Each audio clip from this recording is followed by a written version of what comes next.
When I got a call saying that they were making this show that was set 200 years before Game of Thrones, I was really interested.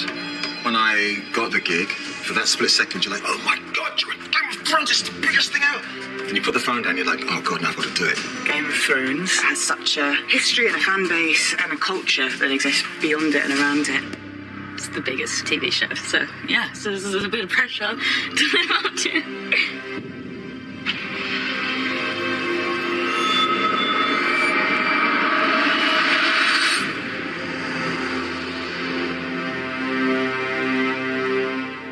How do we make Thrones but not Thrones? What's good about Thrones? What worked in Thrones? What didn't? What do we want to better? How do we want to evolve the style?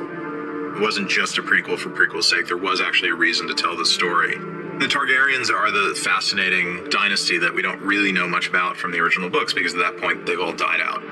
There was this once great day where there were dozens of Targaryens running around and a bunch of dragons, and they ruled over Westeros. It was a time of peace and prosperity, and everybody knew that if you messed with the Targaryens, you would get the dragons, so nobody dared to overthrow them. This period in Westeros was a very decadent time. So you get to see what the realm looks like before it descends into the detritus and post-decadence of war that you see in the original series. So I was fascinated in going back to that time and seeing the Targaryens at their height and learning what it was that Daenerys lost and trying to win back throughout the story.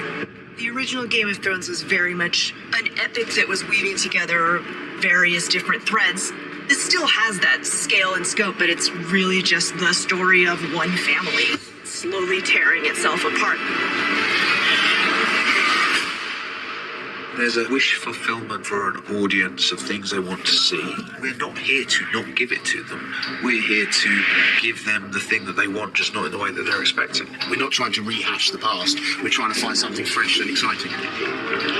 We wanted to very much embrace the feel and the world of Game of Thrones, but we had the flexibility to enlarge and enhance. But there was this very strong feeling that we wanted the audience to feel they're in the same show. The first time I walked on set where King's Landing's been built, I feel like no one told them that that isn't how films are made now, that you don't have to build the whole castle. But no, it's all there and it's all in the right place. You read the script at home and you imagine the scene, and then when you come in, it's always twice the size you imagined it.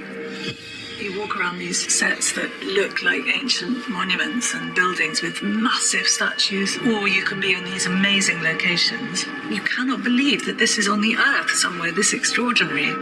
The other series of Game of Thrones was absolutely brilliant, and the costumes were brilliant. So it was not a question of doing better. It was just a question of doing something beautiful. We had said to ourselves, we're going to put our horns in on season 1. We're going to start in a more grounded, more intimate way. But even with our horns pulled in, it was just big.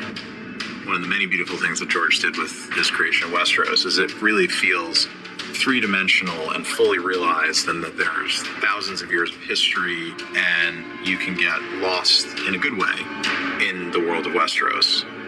For me, the best fiction, the best drama is about characters.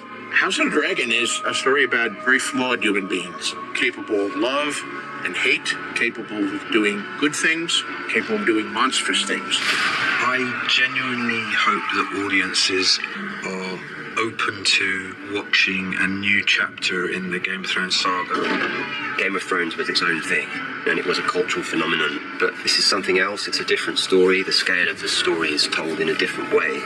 All that size that we loved in Game of Thrones is here, but House of the Dragon is rooted in the domestic and the familial. I hope fans will get everything that they got out of Game of Thrones and more. More dragons.